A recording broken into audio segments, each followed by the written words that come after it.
नमस्कार दोस्तों, मैं राजेंद्र सिंह पंघाल अधिवक्ता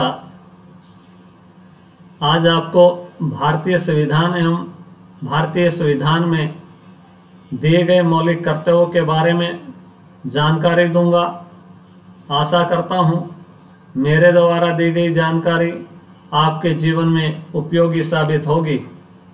साथियों, सर्वप्रथम हम संविधान की परिभाषा के बारे में जानेंगे, अर्थात संविधान किसे कहते हैं। दोस्तों, संविधान शब्द सम और विधान दो शब्दों से मिलकर बना है। सम का अर्थ बराबर और विधान का अर्थ नियम और कानून होता है, अर्थात वह नियम जो सभी नागरिकों पर एक समान लागू होता है संविधान कहलाता है। संविधान को इंग्लिश में कॉन्स्टिट्यूशन कहते हैं। संविधान किसी देश की नीतियों और सिद्धांतों का वह संग्रह होता है जिसके आधार पर उस देश की शासन व्यवस्था को संचालित किया जाता है।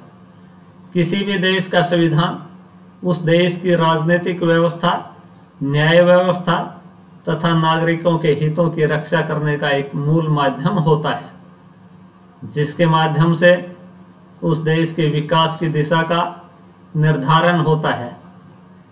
संविधान किसी भी देश का मौलिक कानून है जो सरकार के विभिन्न अंगों की रूपरेखा और मुख्य कार्य का निर्धारण करता है। संविधान सरकार और देश के नागरिकों के बीच संबंध भी स्थापित करता है।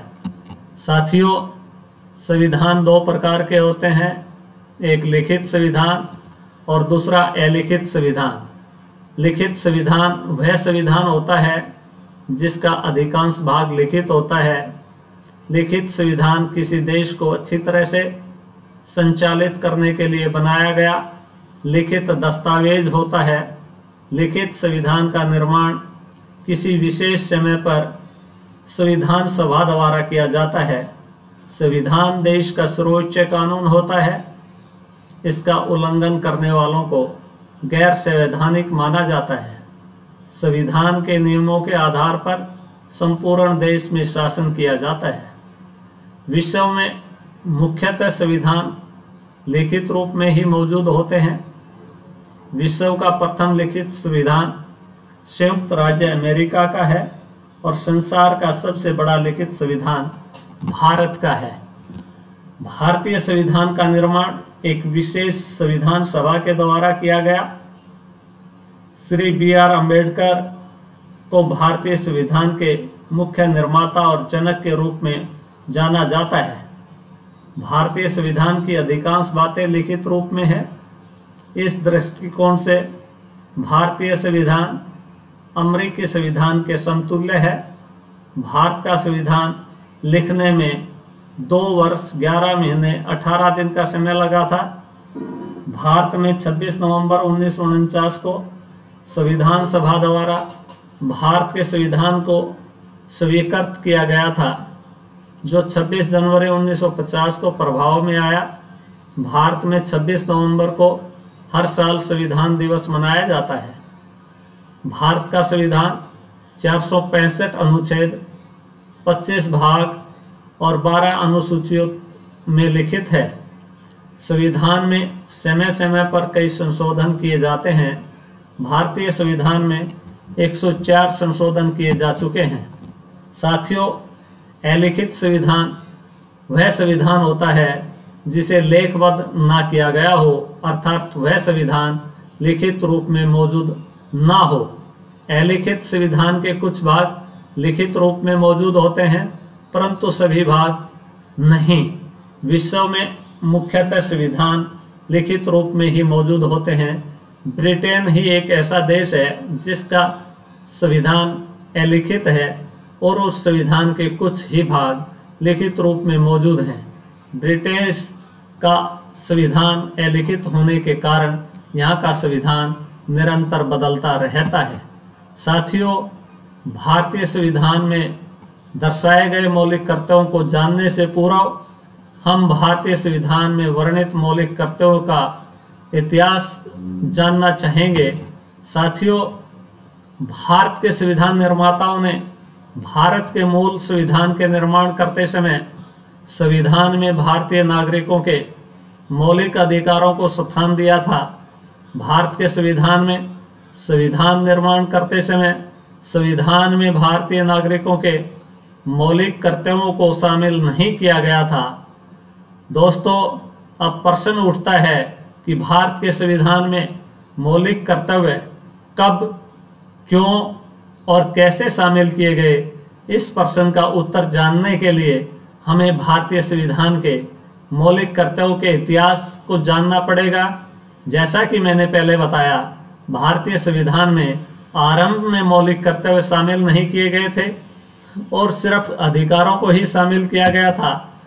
दोस्तों, 25 जून 1975 को तत्कालीन प्रधानमंत्री श्रीमती इंदिरा गांधी द्वारा प्रथम बार भारतीय संविधान के अनुच्छेद 352 का प्रयोग करते हुए पूरे भारतवर्ष में आंतरिक आपातकालीन लागू कर दिया गया। यह आपातकाल भारत में 21 मार्च 1977 तक लागू रहा। इस दौरान नागरिकों के मौलिक अधिकार स्थगित कर दिए गए, निलंबित कर दिए गए, अर्थात सस्पेंड कर दिए गए।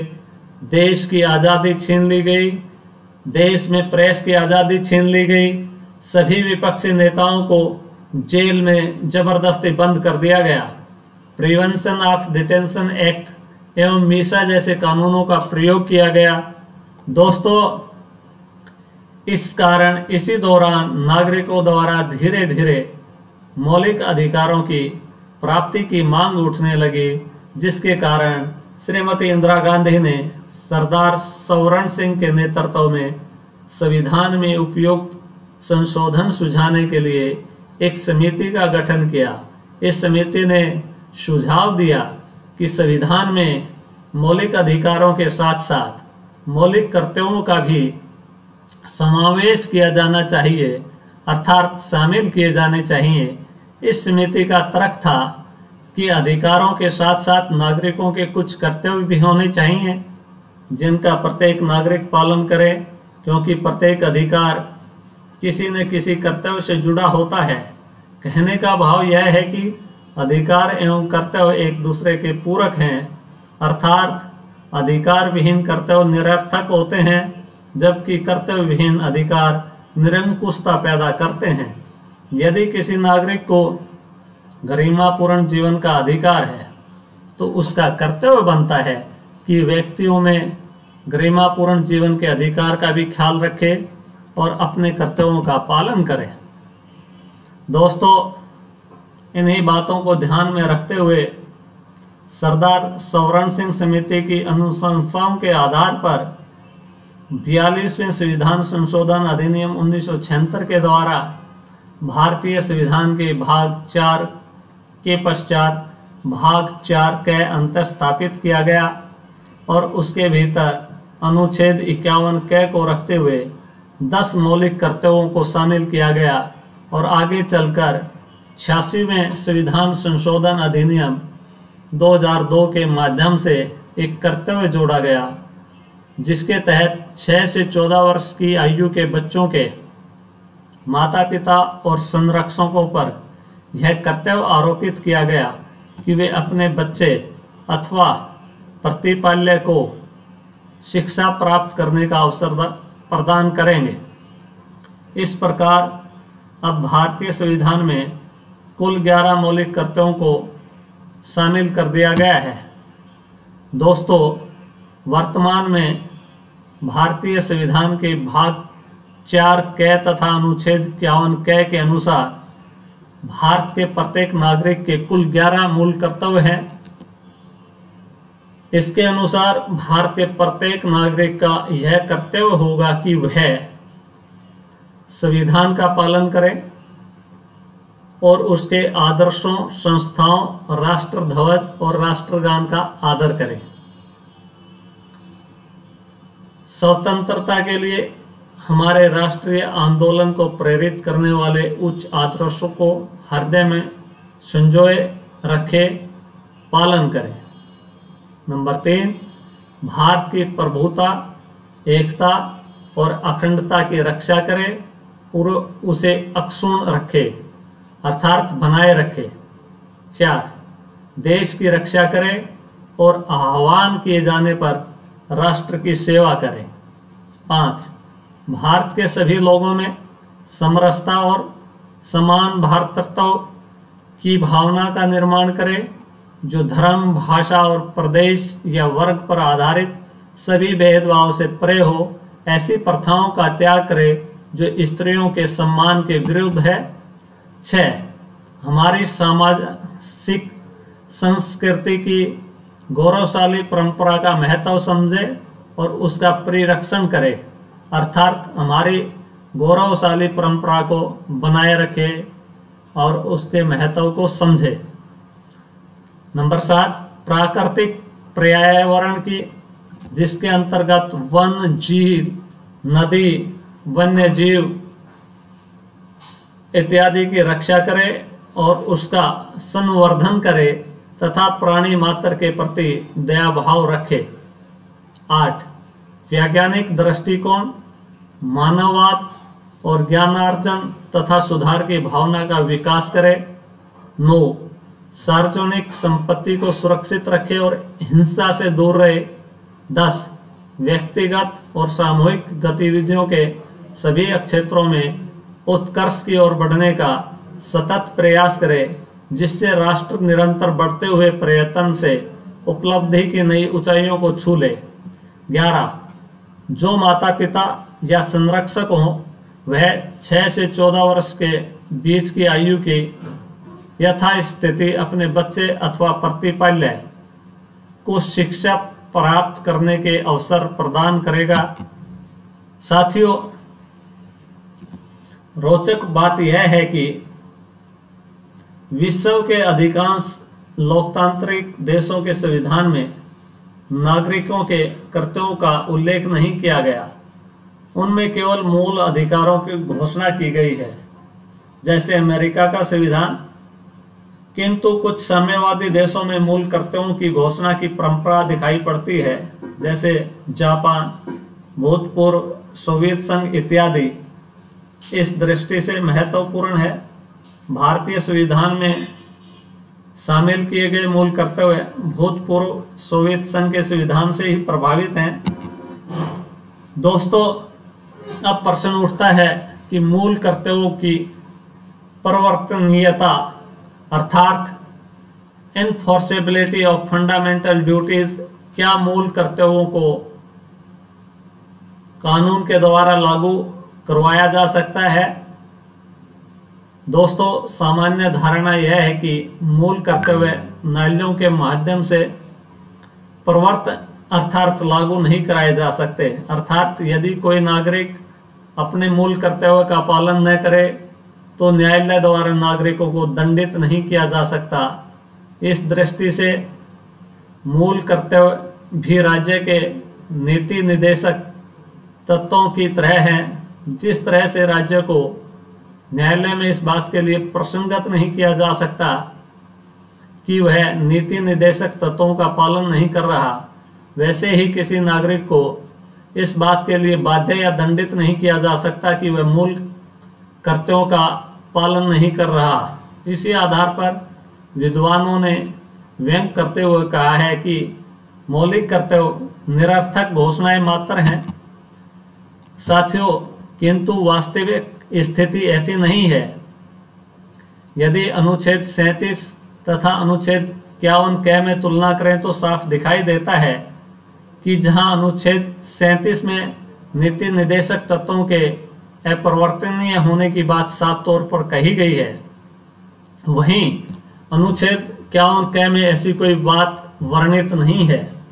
न्यायमूर्ति श्री वेंकटचलैया ने एक मामले में यह स्पष्टीकरण देते हुए बताया है कि संविधान मूल कर्तव्यों को परिवर्तनीय घोषित नहीं करता है तो वह उन्हें अपरिवर्तनीय भी घोषित नहीं करता।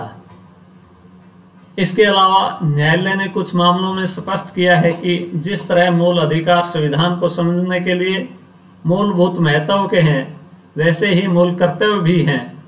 मूल और कर्तव्य दोनों शब्द इस दृष्टि से महत्वपूर्ण है, इसलिए जहां कहीं भी संविधान की व्याख्या करने का प्रश्न उपस्थित होगा न्यायालय उन मूल कर्तव्यों को भी एक महत्वपूर्ण संदर्भ के रूप में प्रयुक्त करेंगे। न्यायालय स्वयं भी कोई आदेश पारित करते हुए ध्यान रखेंगे कि उनका कोई आदेश अनुच्छेद 51 में दिए गए कर्तव्यों के विरुद्ध न हो। साथियों, मूल कर्तव्यों को प्रभावी बनाने के लिए कुछ उपाय भी सुझाए गए हैं। भारत सरकार ने सर्वोच्च न्यायालय के भूतपूर्व मुख्य न्यायाधीश श्री JS वर्मा की अध्यक्षता में मूल कर्तव्यों के प्रचालन पर विचार करने के लिए एक समिति गठित की थी। इस समिति ने 1999 में प्रस्तुत की गई अपनी रिपोर्ट में मूल कर्तव्यों को प्रभावी बनाने के लिए कुछ सुझाव दिए, जिसमें प्रमुख हैं। नंबर 1, 3 जनवरी को मूल कर्तव्य दिवस घोषित किया जाए। 3 जनवरी की तिथि इसलिए चुनी गई थी क्योंकि इसी दिन 42वां संविधान संशोधन अधिनियम 1976 लागू हुआ था, जिसमें मूल कर्तव्य भी थे। नंबर 2, मूल कर्तव्यों को विद्यालयों के पाठ्यक्रम तथा अध्यापकों के प्रशिक्षण कार्यक्रम में शामिल किया जाए। नंबर 3, सभी शासकीय कार्यालयों में तथा सार्वजनिक स्थानों पर बोर्ड विज्ञापन आदि के माध्यम से मूल कर्तव्यों को ज़्यादा से ज़्यादा प्रस्तुत किया जाना चाहिए, ताकि लोगों को उनसे परिचित होने का मौका मिलना चाहिए। नंबर 3, मीडिया का लगातार ऐसे संदेश तथा कार्यक्रम प्रस्तुत करने चाहिए जिनसे मूल कर्तव्यों के संबंध में जागृति अथवा चेतना का प्रसार हो। 4, मीडिया को ऐसे दृश्य दिखाने से परहेज करना चाहिए जो जनता को उत्तेजित करते हों और जिससे मूल कर्तव्यों से विचलित करते हों। वर्मा समिति का यह सुझाव है कि मूल कर्तव्यों की परिवर्तनीयता पर बल दिया जाना चाहिए। इसके बाद भी सही बात यही है, किसी भी देश की राजनीति का संस्कृति में परिवर्तन करने के लिए सिर्फ सरकारी प्रयास पर्याप्त नहीं होते। तथ्य यही है कि जब तक देश के लोगों में राजनीतिक जागरूकता तथा कर्तव्य निर्वाह की चेतना विकसित न हो, तब तक मूल कर्तव्यों को लागू करने का उद्देश्य पूर्ण नहीं होता। साथियों, मैं एक और बात कहना चाहता हूं। प्रत्येक राष्ट्र की पहचान उसके नागरिक होते हैं। अगर देश के नागरिक कर्तव्यवान होंगे तो देश उन्नति करेगा, तरक्की करेगा। जय हिंद, जय भारत।